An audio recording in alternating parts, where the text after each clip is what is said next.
Who's gonna fill their shoes when they're gone? I never heard that song before. I was trying to create one. Who's gonna stand that tall? Who's gonna play the Opry? It's better and when the Wabash Cannonball. Oh, that song. It's George Jones, man. Yeah, Jones, it's baby. better when I know the song ahead of time and I can prepare and we can actually do a duet. Like I could be Lita Ford and you could be Ozzy Osbourne. Wow. And if I close my eyes forever, will it all remain the same? I love that song.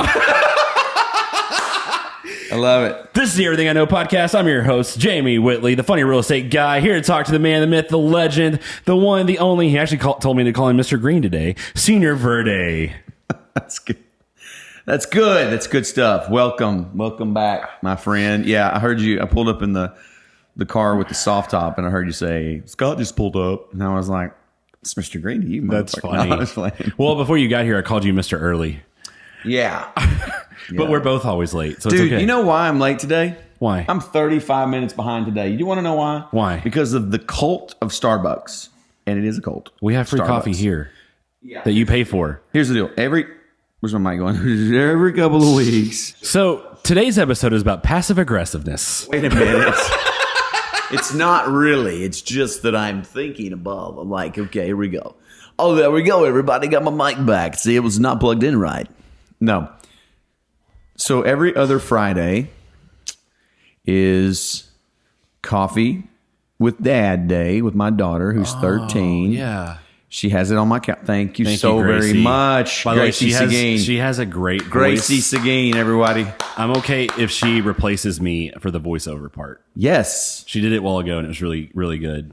She's got it. So She's a talent. But back to my story. Yes. And now for the rest of the story. Daddy Starbucks. It said Daddy Warbucks. Daddy Starbucks. Yeah, I don't think we can do that, can we? I don't know. Interesting. Okay. So every other week, I have coffee with, it's on my calendar. It says coffee with sunshine, which my daughter nicknamed herself, I guess, which is actually my wife's nickname, which is kind of weird. But anyway. So every other week, I drop my boys off at school, 2 of the 3 boys, and I take my daughter to Starbucks. And we go in usually. There's a big line outside, but usually inside. We don't order on the app because it's just a couple minutes from her school. We're just going to get it and cruise. It's just a little time together, right? Well, we pull in today. There are 27, we counted them, 27 cars in the drive-thru. We pull around the front of the building. There's nowhere to park. And I'm like, man, this is crazy busy for a Friday morning. Usually Friday mornings are like dead for some reason. The rest of the week it's crazy. But anyway. It was give away a special red cup day or something. We walked into the madness. Oh, wow.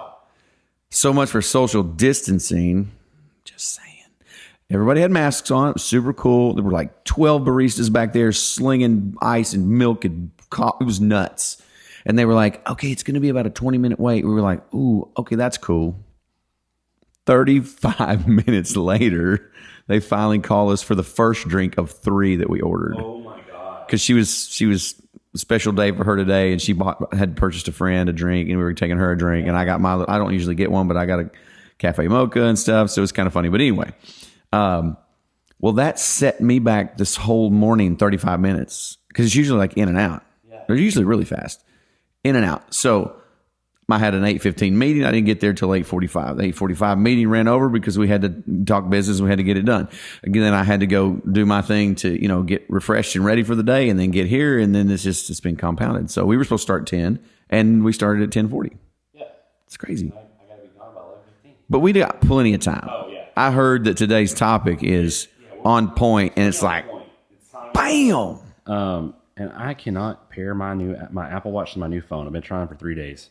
That is so terrible. I know that was so topical. First world problems. Let's talk about. That's not even first world. That's like 1% problems, baby. That's true. You know what I'm saying? Because I'm not going to be cocky. I'm going to stay humble. So you're talking about this week's topic. It's very topical. It's very timely. I sat around counting the hours. It took a long time for me to count, like it's taking us to count votes. So with the election going on, I know what election? Oh, you mean the one we had that's not over yet? Right. Okay, the one's still ongoing of the filming of this podcast. Yeah. Oh God. So are we going to talk about that? Well, I mean, not really, because I know I don't like to talk politics. If I try to talk politics, I'm just going to sound more dumb than I am. And, you know, we don't have all the time that we need to. So I'm not great at talking politics. Okay. But what I am curious of, and I know, and I've actually gotten a lot of calls about this, because I know it's not just the housing market or the economy, but I think that's what a lot of people are worried about right now, because we may have a change in power. And so I'm just curious what your takeaway is from previous elections when there's been a shift in power. How has it affected your business? How has it affected real estate transactions you've had, developments, investments, all that? I just kind of wanted to, just one big question to start us off on a topic for today. Okay, that's great. So let me just start by saying, as irresponsible as this may sound, I could give two shits about who wins this whole thing, really. And I think all the nonsense around it, you know, the impending chaos in the streets if Trump wins, and the impending tax increases if Biden wins, blah, blah, blah, blah, blah, right? What are we going to do? Are we going to pack up and move? I mean, some people, even that post you made about packing up, moving to Canada, I get it. It's funny. Ha, ha, ha. It's just like, okay, if they raise taxes, what do I have to do? Well, in order to maintain my lifestyle, I must need to earn more money. So how do I do that? Or am I willing to ratchet back my lifestyle? And how do I do that? Like, you got to plan and execute and figure it out. If, you know, I remember in 2000, I'm pretty sure it was 2000, the Hanging Chads from the Florida, Gore and Bush. And it was all about the Hanging Chads. And is that one punched or is that one messed up from the machine? And so a lot of people that voted for the first time this year or voted for maybe the second time this year, they don't remember that. They're too young to remember that, right? That was 20 years ago. I was in high school. Right. Couldn't vote, but I knew what was going on. Yeah, but so everybody younger than you has no freaking idea. And even in high schoolers don't know, right? So you weren't really, you heard it, but you didn't know what it was about, what the consequences were. A friend of mine said the other day, you know what they ought to do? They both ought to win. They ought to put them in one of those get along t-shirts where it's two shirts in one and you got to get along, and put them in that office over there until they figure out healthcare. And when they come out, they can take the t-shirt off. And then after 3 days of rest, they get to go back and put the t-shirt on. They got to go figure out immigration and health. You know what I'm saying? Like, that's cool. I've heard of a similar version of that, but it wasn't as peaceful. Well, it's total bullshit that they can't figure things out in a modern era, in a way that makes sense for everyone without getting mad and talking nonsense. And so I really have no skin in the game. I think that both of them are not the best choice for our country, just because they are. I voted one way because I felt empowered and, encouraged to vote one way. But it was the lesser of two evils. You've heard that said a lot, right? Oh, sure. And so if one wins, we have a strategy on how to execute business this way. If the other party wins, we have a strategy and execute in our business on this way, in this way. And so what I would tell you is, I would say to those of you who are out there who are worried about it and concerned one way or another, I would say, A, get educated next time around and do what you can do to help pitch your version of the story on how you want the future of America to look like, and start winning friends that'll vote like you. Or perhaps open your mind and be swayed the other way and vote like them, whatever, right? Because we get so set in our ways. But you're looking at some of these states right now, and the margins between the two are like literally a small church congregation is the difference between winning the state and losing the state. It's just ridiculous. And so it really does make a difference that you vote. One vote counts, Now, are there shenanigans and other kinds of things going on? Maybe, probably, who knows, right? But we can't police all that. I do believe there's a better way to cast a vote. Let's do a retinal scan, face recognition, thumbprint. My God, really? Like, come on. We got to go I went and voted on an electronic screen. I don't know what the rest of the country is like. I went and voted on an electronic screen, pushed all the buttons electronically, right, with my little finger condom to keep me from getting germs and whatever.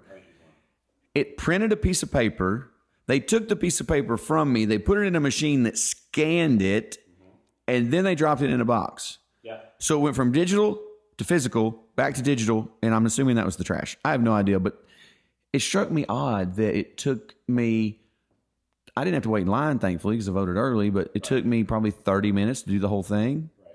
When in 3 minutes, I probably could have done it on my phone, in my living room, in my pajamas, while I was watching Monday Night Football. Like, come on, there's got to be a better way.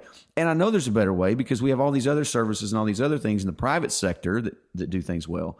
But I will say that we have serious problems in this country, big ones, and they require everybody to try to find common ground to get along on.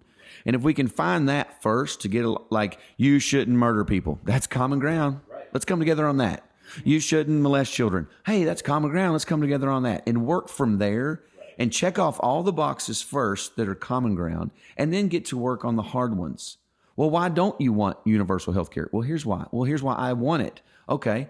And kind of find out, well, is there a happy medium there? Is there hey, what if we try this for 24 months in this area of the country and see if it works? It's called market testing. In business, that's what we do, right? We proof the market that the concept is going to work. Well, let's go do that in government with little programs and shit. Hey, how about immigration? Been around the construction industry and migrant workers since 1988 when I started my carpentry career. That's 32 years, and we still have an immigration problem where people who come here secretly and in the shadows and don't get a high quality of living because they have to live in the shadows, can't get a work permit and come to work for me. Just like that. Why not give them a work permit? And then when you run them through the system and retinal scan and fingerprint, you find out they're a fucking criminal, then ship them off. But my God, let's get them a work permit first. Let's go to work. Let's get some stuff done and not have them live in the shadows. Take some of their tax dollars too and do this thing. It's 32 years. I'm fired up. About to say, this is a historic moment. I just broke a record getting you fired up. I'm just pissed, man, because it's like, yes, it's hard. It's difficult, but let's take it in little bite-sized pieces. They say, how do you eat an elephant? One fucking bite at a time. Well, how do you fix immigration? Let's do it one area, not even a state. Let's take a county. Let's take a region of the border. Maybe it's 2 states. I got no idea how it starts, but do something. Right? I'm okay with a wall as long as it's controllable in certain areas, but you got a wall that's 5 miles long this way, and then you got a 5 mile stretch. It's wide ass open. So what's the point? Really, what's the point? I mean, we have bigger problems with the wall and all the drug trafficking and things like that have nothing to do with immigration. But I'm talking about when Javier walks through the desert 8 days to get here. He ends up in our city and he stands on the corner and says, I need work. I'm hungry. And we go, okay, cool. Come to work. Not we, I don't do that right now, but I'm saying if he comes to work and he makes $100 for the day, well, he got $100 for the day. Why can't he just go to some particular office, get a work permit with a valid Mexican ID or something, start with the basics and then go from there? I mean, that would be it's the same shit. Like, I mean, back in the day, everybody went to Ellis Island and they signed a book and they put who their wives were and who their children were. And they all got off of this thing and they went downtown to the slums and they got a little $3 a month apartment and they worked in whatever they did. Right. I mean, it's just, it's complicated. I get it, but there is a way. The lack of doing anything is what pisses me off. 32 years I've been exposed to this problem. How long's it been going on before that? I got no idea. But I'm fired up about it, by God. Dang. Yeah. Is there a Verde 2024? So no, sir. No. I'd rather lead from out here and influence. But here's my point. We as entrepreneurs, as business owners and single operators and independent contractors and small business owners and employees, for God's sake, you have to just get over the fact that one side or another did or didn't win and get back to making a living and get back with your life. No negative energy. Forget about it. I haven't watched the news for more than 3 minutes this entire process. I didn't even turn the television on the day of the election. I voted the Friday before and I was like, whatever. Went to bed that night. No idea. Got up the next morning. No idea. Saw some news I was at the gym and I saw a TV. I was like, oh, it's interesting. Biden 214, Trump, whatever. I was like, okay, went about my day. No big deal, because I'm already resolved to the fact that it's big government. There's Republicans and Democrats on both sides. There's guys that have been there. A generation is 40 years. There's people that have been in office longer than a generation. That's really weird to me. I don't think that's right. And so I really believe that no matter what happens, you have to get busy doing your thing. It's just a hiccup. It's just something else to navigate around. It's a damn challenge, if nothing else. Okay, so what happens in real estate? This is a real estate thing. So what happens if Trump wins? Well, we continue to do business as usual. We don't really make a bunch of changes. We may strategize for some different things in the future based on rates and where we think the T-bonds are going to be and all that. But it's pretty much the same. We do some 1031 exchanges here and there. Pretty normal. But still, the Federal Reserve still has the control over like the interest rates. The interest rates, right, but they're not going anywhere right now. Yeah. And for a long time. Right. I love the clamor, like the what do you call it? The bull rush to the mortgage company to get a deal, but rates aren't going up anytime soon. And if they go up a point, really, I mean, we're talking about Happy Meal money here in the scheme of things. And I may be too fortunate to be able to say that, but it's the truth when you really break it down. So the last thing I'll say is that if Biden wins and I'm in real estate, what's my strategy?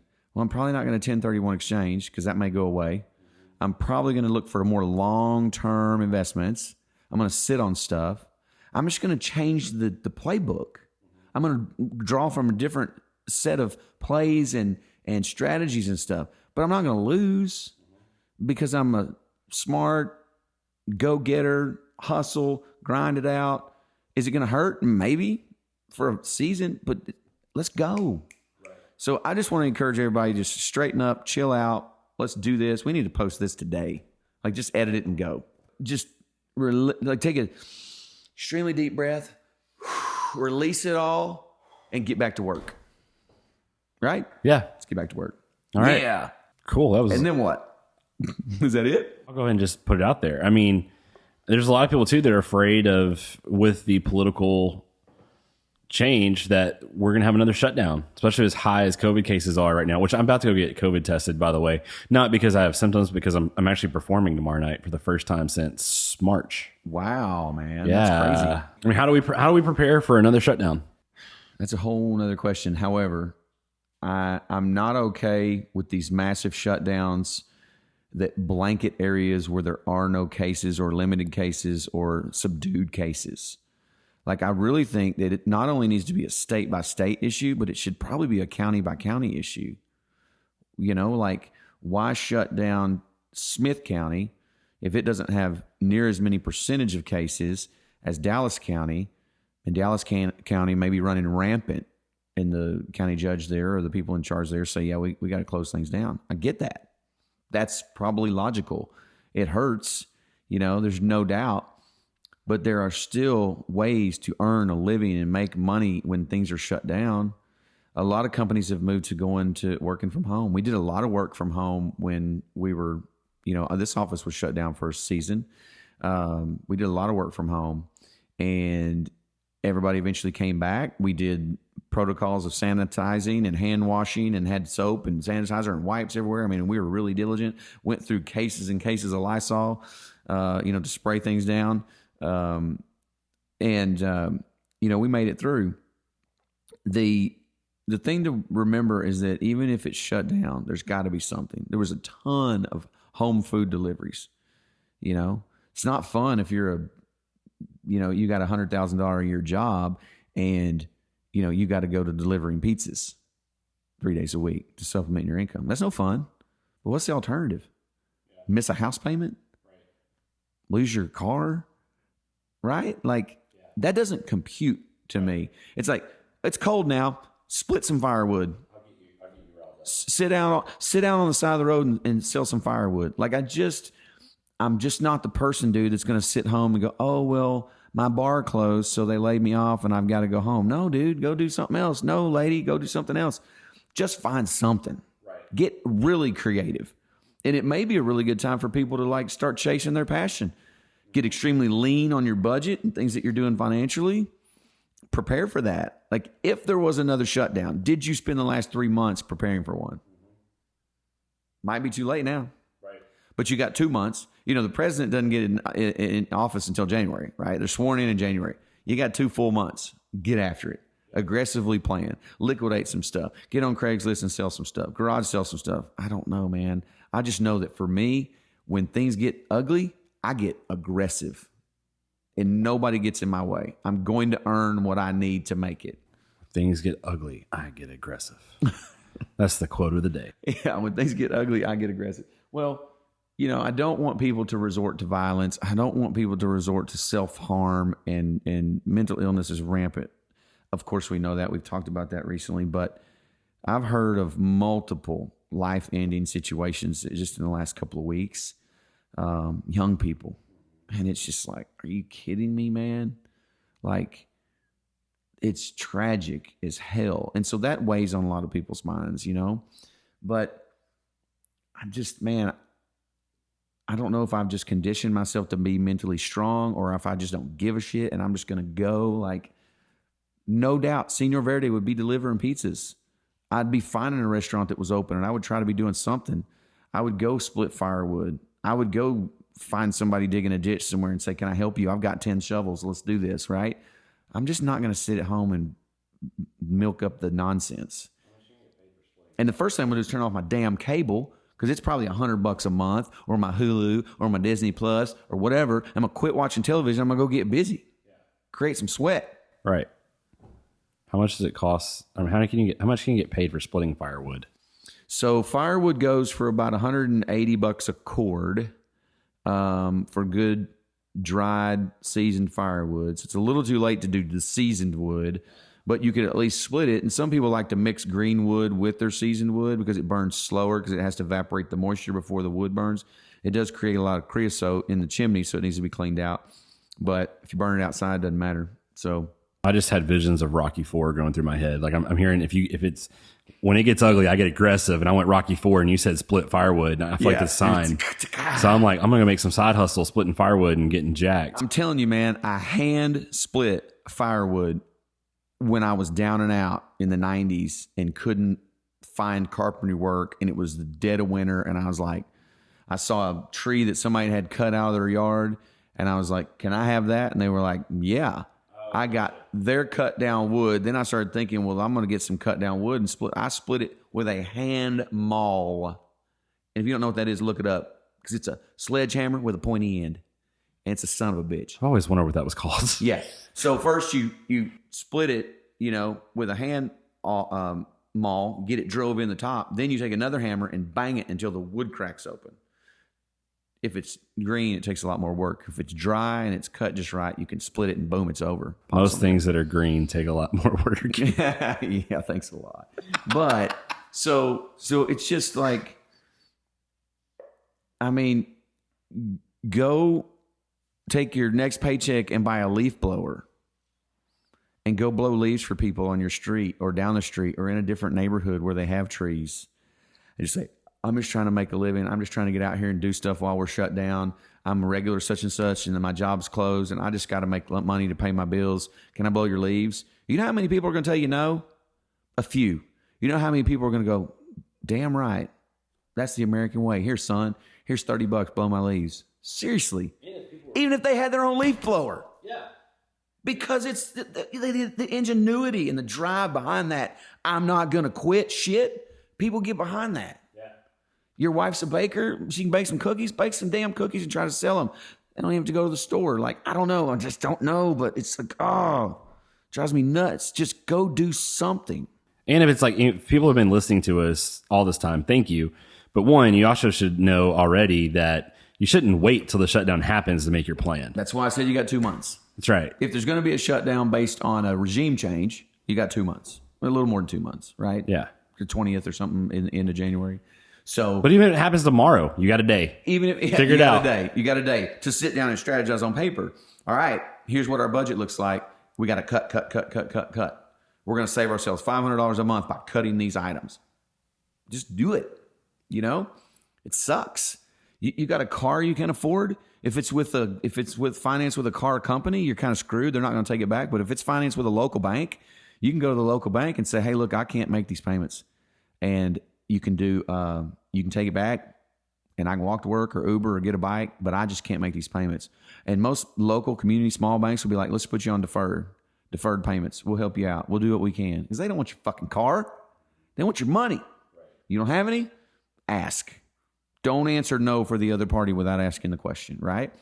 You got to go to the banks and communicate. You got to communicate with the credit card companies now. If you have issues with a shutdown based on finances, today is the day to get aggressive, right now.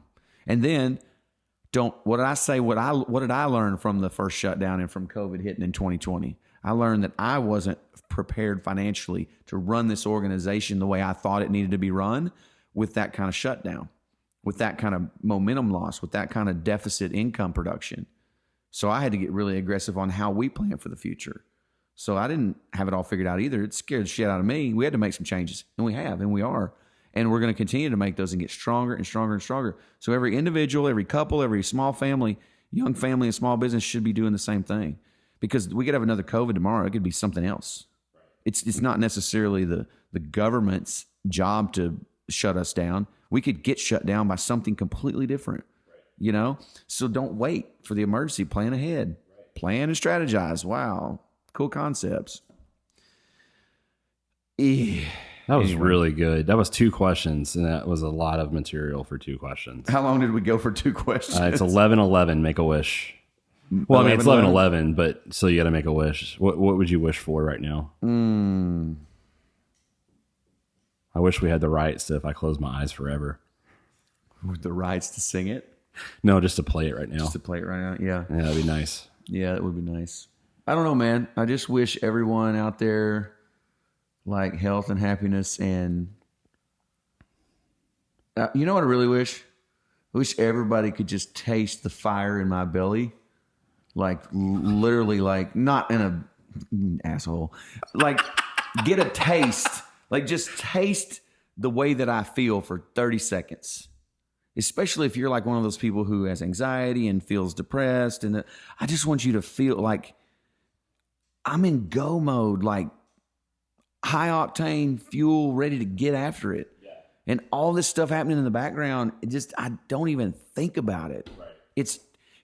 It's a light switch that's just off in my world. The breaker's broke and there's no power to that supply. It's like I don't even think. I just do this other stuff, and I occupy myself with self-advancement and family protection and corporate structure and security, and I don't think about all that other shit. And so I just wish everybody out there could just sit in my mindset or get into my mindset for just 30 seconds. And if they could tap into it, I really think it'd be like, whoa, you know, holy shit, yeah, like step into a Slim Jim kind of thing, you know? Oh, like, yeah. Like, you know what I'm saying? That energy, that's just how I feel. Now, do I feel that way 24/7? No. Do I have times when I'm yawning and I'm tired and I just want to lay my head down and be like, oh my God, I can't do this anymore? Of course. I just work through them. I muscle through them, or I bounce back around them, or somebody comes into my life and says something funny and I'm like, ha ha ha, and I change my mindset just right then. Yeah.